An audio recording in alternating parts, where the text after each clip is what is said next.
नमस्कार, मैं आरके जायसवाल और आप देख रहे हैं जनमत की पुकार। मौजूद हूँ बनियाओं की सबसे पुरानी सोसाइटी पीतमपुरा में, राजस्थली सोसाइटी में, और उसके प्रधान हमारे साथ मौजूद हैं रमेश बजाज जी। पर्यावरण दिवस को ये लोग कैसे मनाते हैं, किस तरीके से सोचते हैं, पर्यावरण को बचाने के लिए वृक्षारोपण को किस तरीके से करते हैं, यही सब हम बात करेंगे कि किस तरीके से संरक्षण करते हैं पेड़ पौधों को। रमेश बजाज जी, प्रधान जी। बहुत बहुत धन्यवाद जायसवाल जी। अभी सरकार के द्वारा और जन सहभागिता के द्वारा पर्यावरण के ऊपर में विशेष ध्यान दिया जा रहा है। जो ग्लोबल स्थिति बनी हुई है पूरे अंतर्राष्ट्रीय स्तर पे, उसमें पर्यावरण को बचाना बहुत ज़रूरी है। इसके संरक्षण के लिए सरकार भी ध्यान दे रही है और जो संस्थाएं हैं वो भी ध्यान दे रही है। वर्तमान स्थिति में अभी एक देखते हुए कि पूरे देश में माँ के नाम एक पेड़ पौधा लगाने का भी कार्यक्रम शुरू किया गया है प्रधानमंत्री के द्वारा, या जितनी भी जैसे मतलब स्वायत्त संस्थाएं उनके द्वारा भी। एक बड़ा ही अच्छा कार्यक्रम है। अगर देश ने मतलब अगर पर्यावरण के द्वारा हम सुरक्षित नहीं रहेंगे, हमारी आबोहवा सही नहीं रहेगी, तो हम जिएंगे कैसे? कहीं कितनी भी बड़ी संपदा हो जाए, लेकिन सबसे बड़ी बात है कि हमारा स्वास्थ्य ठीक रहे, हमारे बच्चों का स्वास्थ्य ठीक रहे और हमारा सिस्टम ठीक रहे, और जो जलवायु पे इसका असर नहीं पड़े। समय समय पर जिसकी आवश्यकता है, पानी बिजली कि वो होनी चाहिए। और जैसे कि अब गर्मी के मौसम में गर्मी और सर्दी के मौसम में सर्दी और बरसात के मौसम में एक बनाई हुई जो सिस्टम है प्रकृति के द्वारा, जिससे कि फसलों पर असर पड़ता है, सभी चीज़ों पर असर पड़ता है, स्वास्थ्य पर असर पड़ता है। इसके लिए पर्यावरण को संरक्षित रखना एक सबसे बड़ा मुद्दा है, नहीं तो बहुत बड़ी दिक्कत आएगी। पेड़ पौधे लगा तो दिए जाते हैं पर्यावरण दिवस पे, लेकिन उसको देखभाल नहीं की जाती। तो आप लोग किस तरीके से देखभाल करते हैं, कैसे उसको पानी देते हैं? ये बहुत अच्छी बात आपने क्वेश्चन की है। पौधा लगाना एक आम बात है, एक मतलब एक कल्चर होगा, फैशन कल्चर हो गया है, लेकिन उसका संरक्षण करना एक हमारी दायित्व के तहत निर्वहन है।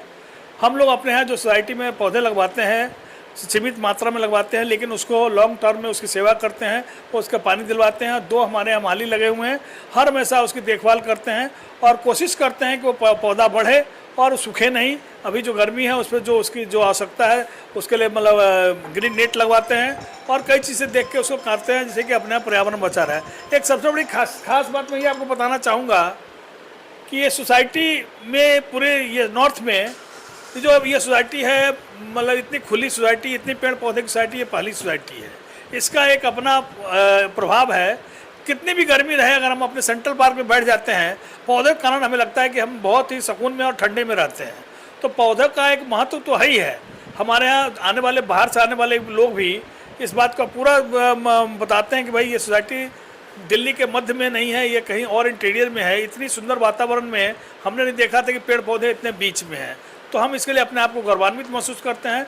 जहाँ पौधों की कमी होती है उस पौधे लगवाते हैं, जो फूल वूल की कमी होती लगवाते हैं, जिससे कि पर्यावरण पे हमें इसका लाभ मिले और हम लोग यहाँ बच्चों का भविष्य, हम लोग का भविष्य, सभी लोग का भविष्य सुरक्षित रहे। प्रधान जी, पेपर लीक का मामला लगातार बढ़ता जा रहा है। इसको लेकर एक नई कॉकरोच जनता पार्टी का गठन किया गया है। पहले तो सोशल मीडिया पर विरोध दर्ज करा रहे थे, अब जंतर मंतर पे बहुत भारी संख्या में वहाँ पहुँचकर विरोध दर्ज करा रहे। कैसे देख रहे हैं इस घटना को? देखिए पत्रकार महोदय, ये बात निश्चित तौर पे हम सभी लोग के आने वाले भविष्य के लिए खतरनाक है। पेपर लीक में भी जो बच्चे हैं एग्ज़ाम दे रहे हैं, रात 3 करके पढ़ रहे हैं, गरीब अमीर छोटे बड़े बच्चे हैं, जो एक बार से 2 बार के एग्ज़ाम देने में उनको बहुत मशक्क़त करनी पड़ती, बहुत पैसे की व्यवस्था करनी पड़ती है। अगर उसका पेपर लीक होता है तो दुख तो होता है, माँ बाप को बहुत दुख होता है। कई बच्चे इस कारण से अपने आप को बहुत हीन भावना से महसूस करते हैं। जहाँ तक ये पेपर लीक की बात है, सरकार को इस पर अविलंब ध्यान देना चाहिए। सरकार की व्यवस्था, इंफ्रास्ट्रक्चर सरकार के पास है, फिर भी सरकार इसमें नाकाम रह रही है, तो कहीं ना कहीं हमारे मतलब सिस्टम की फेल्योर कही जाएगी। जहाँ तक बात है कि ये कॉकरोच पार्टी जनता पार्टी जो बनी है, ये नाम अपने आप में एक अलग है, लेकिन विरोध दर्ज करना हमारा जैसे कि नैतिक अधिकार है।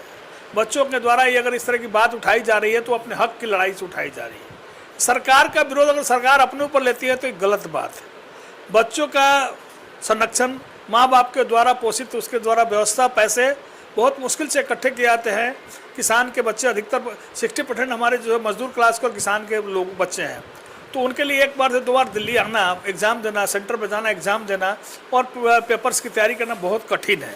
तो इसलिए अगर इसमें नहीं सुधार की गई तो आने वाले समय में बेरोजगारी बढ़ेगी, कई करप्शन बढ़ेंगे, चोरी डकैती बढ़ेगी। इसके लिए हमें बच्चों को शिक्षित करना अन्य देशों की तरह यहाँ बहुत जरूरी है। पार्टी तो आती रहेगी, जाती रहेगी, लेकिन एक स्वस्थ सबल देश और सबल बच्चे होना बहुत जरूरी है। शिक्षा का बहुत बड़ा महत्व है, इसलिए इसका विरोध हो रहा है, कोई बुरी बात नहीं है। सुधार करने के लिए विरोध हो रहा है, किसी व्यक्ति विशेष और पार्टी का विरोध नहीं हो रहा है। प्रधान जी, वैश्विक संकट के कारण लगातार पेट्रोल डीजल महंगाई बढ़ती जा रही है, तो इसको आप लोग कैसे देखते हैं? ये हम लोग के लिए, व्यापारियों के लिए, मध्यम वर्ग के लिए बहुत बड़ा ये एक परेशानी का कारण है। अगर इस तरह की स्थिति बनी रही तो आने वाले समय में जो अपर क्लास के लोग हैं उनको तो थोड़ी बहुत कम दिक्कत होगी, लेकिन जो मिडिल क्लास के और जो निम्न वर्ग के लोग हैं उनको बहुत ज़्यादा दिक्कत होने वाली है। अभी लोग की स्थिति, बजट की स्थिति चरमरा गई है। तो इसमें क्या है कि समय बहुत अच्छा नहीं कहा जाएगा। जल्द से जल्द अगर ये स्थिति नहीं सुधरी अंतर्राष्ट्रीय स्तर पे तो इसका इम्पैक्ट पड़ना शुरू हो गया और व्यापक स्तर पर पड़ेगा, जो हम संभाल नहीं पाएंगे। इसलिए सरकार को भी ध्यान देना चाहिए, हमारे जो इसमें जो ब्यूरोक्रेट्स हैं उनको भी ध्यान देना चाहिए, और हम लोग को भी सरकार की नीतियों के अनुकूल चलना चाहिए और कदम कदम मिला के सरकार का साथ देना चाहिए, जिससे कि कोई विशेष बड़ी परेशानी नहीं हो। ये हमारा एक अपना सुझाव है। धन्यवाद। हमारे साथ बात कर रहे थे राजस्थली सोसाइटी के प्रधान और सामाजिक कार्यकर्ता रमेश बजाज जी। मिलते हैं किसी और नई खबरों के साथ। नमस्कार। अगर आपने हमारा अभी तक चैनल सब्सक्राइब नहीं किया है तो कृपया चैनल सब्सक्राइब कर लें, लाइक करें, शेयर करें, कमेंट करें। तो मिलते हैं फिर किसी और खबरों के साथ।